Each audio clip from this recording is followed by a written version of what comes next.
নমস্কার বন্ধুরা, আমি অর্চনা। পুজো অর্চনা চ্যানেলে আরেকটি বিশেষ নতুন পর্বে আপনাদের সকলকে সুস্বাগতম।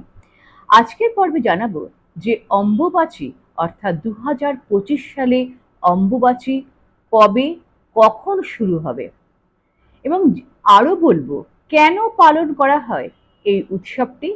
এই উৎসবের কামাখ্যা মন্দিরে কি ইতিহাস ও তার তাৎপর্য। তাহলে চলুন কথা না বাড়িয়ে ভিডিওটি শুরু করি। ভিডিওটি অত্যন্ত গুরুত্বপূর্ণ, তাই ভিডিওটি শেয়ার করবেন সকলের মাঝে এবং অবশ্যই একটি লাইক দেবেন। আর এখনও সাবস্ক্রাইব করে না থাকলে অবশ্যই সাবস্ক্রাইব করে পাশে থাকা বেল আইকনটির অল বাটনটি প্রেস করতে ভুলবেন না।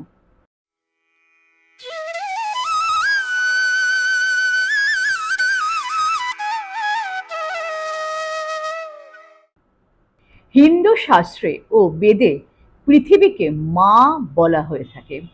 এমনকি পৌরাণিক যুগেও পৃথিবীকে ধরিত্রী মাতা বলে সম্বোধন করা হয়েছে। হিন্দু ধর্মের এক গুরুত্বপূর্ণ বাৎসরিক উৎসব অম্বুবাচী। এই উৎসবের সঙ্গে জড়িয়ে রয়েছে শাস্ত্রের নানা কাহিনী। অম্বুবাচী বিভিন্ন আঞ্চলিক ভাষায় অমাবতীও বলে পরিচিত। ভারতের একাধিক স্থানে অম্বুবাচী উৎসব রজ উৎসব নামেও পালিত হয়ে থাকে। প্রথমেই জেনে নিই 2025 সালে অম্বুবাচীর দিনক্ষণ। অম্বুবাচী শুরুর পর 3 দিন চলে এই অম্বুবাচী উৎসব।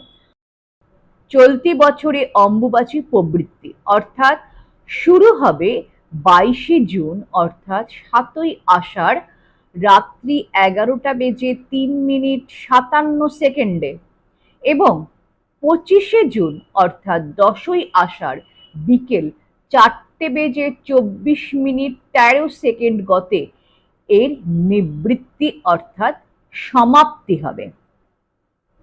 এবারে জানবো অম্বুবাচী শব্দের অর্থ কি।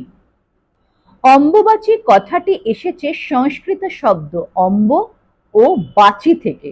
অম্ব শব্দের অর্থ হলো জল এবং বাচী শব্দের অর্থ হলো বৃদ্ধি।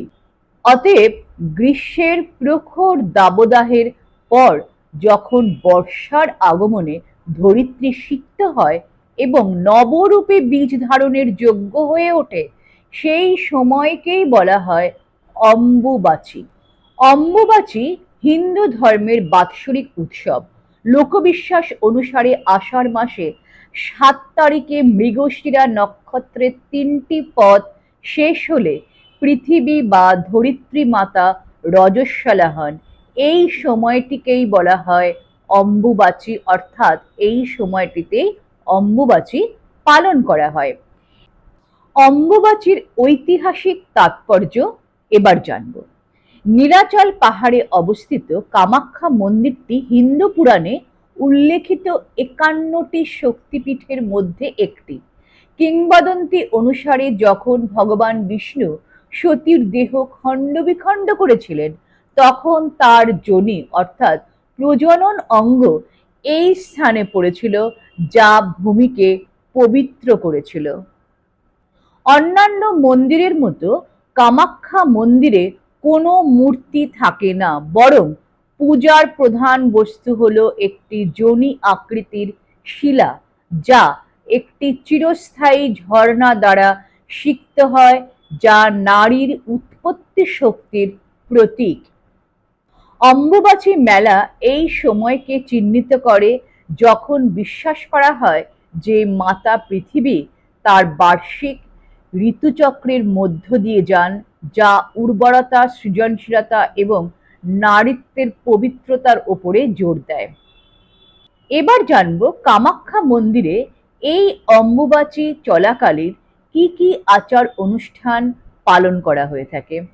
1 নম্বর, মন্দির বন্ধ থাকে প্রথম 3 দিন। দেবীর ঋতুস্রাবের প্রতীক হিসাবে মন্দিরটিকে 3 দিন বন্ধ রাখা হয়। এই সময় ভক্তরা কোনো কৃষিকাজ, মন্দিরের পূজা বা রান্না করেন না। 2 নম্বর, মন্দির উদ্ঘাটন হয় চতুর্থ দিনে। একটি আনুষ্ঠানিক শুদ্ধিকরণের পর মন্দিরটি জাঁকজমকের সাথে পুনরায় খোলা হয়।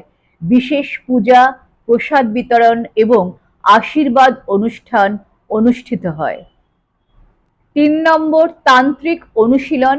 এই মেলাটি তান্ত্রিক সাধুদের আকর্ষণের জন্য বিখ্যাত, যাদের অনেকেই কেবল এই উৎসবের সময় জনসমক্ষে উপস্থিত হন। ভক্তরা বিরল তান্ত্রিক আচার অনুষ্ঠান প্রত্যক্ষ করেন, যা গভীর আধ্যাত্মিক রূপান্তরের প্রতীক। অম্বুবাচী চলাকালীন কি কি কাজ করা হয়ে থাকে? হিন্দু শাস্ত্রে ও বেদে পৃথিবীকে মা বলা হয়ে থাকে, এমনকি পৌরাণিক যুগেও পৃথিবীকে ধরিত্রী মাতা বলে সম্বোধন করা হয়েছে। মনে করা হয় আষাঢ় মাসে মৃগশিরা নক্ষত্রের চতুর্থ পদে ঋতুমতী হয়ে থাকেন ধরিত্রী মাতা। পূর্ণ বয়স্কা ঋতুমতী নারীরাই কেবল সন্তান ধারণে সক্ষম হয়ে থাকেন। তাই অম্বুবাচীর পর ধরিত্রীও শস্য শ্যামলা হয়ে ওঠেন। অম্বুবাচীর সঙ্গে জড়িয়ে আছে বহু আচার অনুষ্ঠান। এই 3 দিন সন্ন্যাসী এবং বিধবারা বিশেষভাবে পালন করে থাকেন। কোনো শুভ কাজ এই সময়কালে নিষিদ্ধ। শুধু তাই নয়, অম্বুবাচী চলাকালীন কৃষিকাজ বন্ধ রাখা হয়। 3 দিন পর অম্বুবাচী পরেই কোনো মাঙ্গলিক অনুষ্ঠান ও চাষাবাদ শুরু হয়ে থাকে। কামাখ্যা মন্দিরে অম্বুবাচী। সতীপীঠের অন্যতম অসমের কামাখ্যা মন্দির। এই মন্দিরে সতীর গর্ভ এবং যোনি পড়েছিল। তন্ত্র সাধনার অন্যতম পীঠস্থান এই মন্দির। প্রতি বছর অম্বুবাচীর 3 দিন কামাখ্যা মন্দিরে বিশেষ উৎসব এবং মহামেলার আয়োজন হয়। দেশ বিদেশ থেকে ভক্তরা ভিড় জমান এই মন্দিরে। প্রচলিত বিশ্বাস অনুসারে ঋতুকালে মেয়েরা অশুচি থাকেন। একইভাবে মনে করা হয় পৃথিবীও সময়কালে অশুচি থাকেন। সেই জন্যই এই 3 দিন ব্রহ্মচারী, সাধু, সন্ন্যাসী, যোগী পুরুষ এবং বিধবা মহিলারা অশুচি পৃথিবীর ওপরে কোনো আগুনের রান্না করে কিছু খান না। বিভিন্ন ফলমূল খেয়ে এই দিন কাটাতে হয়। এখনো বিভিন্ন পরিবারের বয়স্ক বিধবা মহিলারা এই 3 দিন ধরে অম্বুবাচী উপলক্ষে ব্রত পালন করে থাকেন। 3 দিন পর জামা কাপড় বিছানা সাবান দিয়ে ধুয়ে নিজেরা সাবান শ্যাম্পুতে স্নান করে সবকিছুতে হাত দেন। শুধু কামাখ্যা নয়, অম্বুবাচী চলাকালীন বিভিন্ন মন্দির ও বাড়ির ঠাকুর ঘরের মাতৃশক্তির প্রতিমা বা ছবি কাপড় দিয়ে ঢেকে দেওয়া হয়।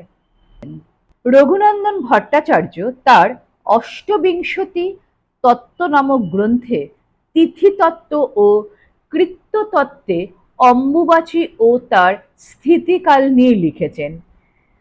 যস্মিন বারে সহস্রাংশু যত কালে মিথুনং ব্রজেত অম্বুবাচী ভবে নিত্যং পুনস্থ কাল বাড়ায়। অর্থাৎ সূর্য আষাঢ় মাসে যেদিন যে সময়ে মিথুন রাশিতে আদ্রা নক্ষত্রের প্রথম পাদে গমন করে, সেই সময়কাল থেকে মাতৃস্বরূপা পৃথিবী অর্থাৎ আদ্যাশক্তি মহামায়া ঋতুমতী হয় বা অম্বুবাচীর কাল শুরু হয়। তাবৎ কালবধি বিংশতি দণ্ডাধিক দিনত্রয়ম। অর্থাৎ সূর্যের মিথুন রাশি গমনকাল থেকে শুরু করে বিংশতি দণ্ডাধিক 3 দিন বা 3 দিন 20 দণ্ডকাল সময় অম্বুবাচীর স্থিতি। এই দিনগুলিতে আমাদের কর্তব্য দেবীকে বিশেষভাবে যত্নে রাখা।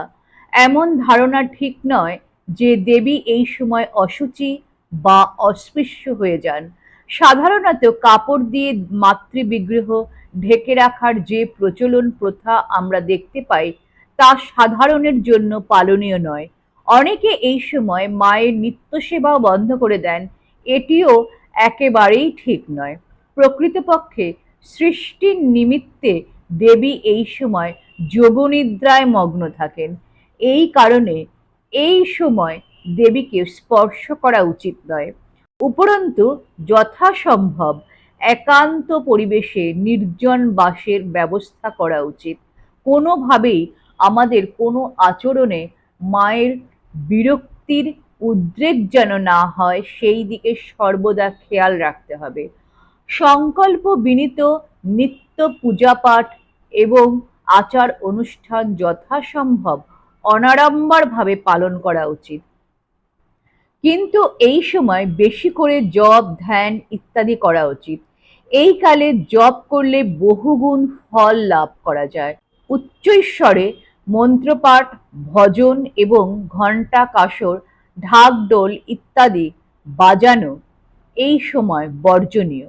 ভূমিকর্ষণ বা ভূমিতে কোনো রকম আঘাত করা এবং ক্ষৌরকর্ম ইত্যাদি এই 3 দিন নিষিদ্ধ। সকল সাধক ও ভক্তগণেরই এই সময় সংযত জীবনযাপন করা একান্ত কর্তব্য।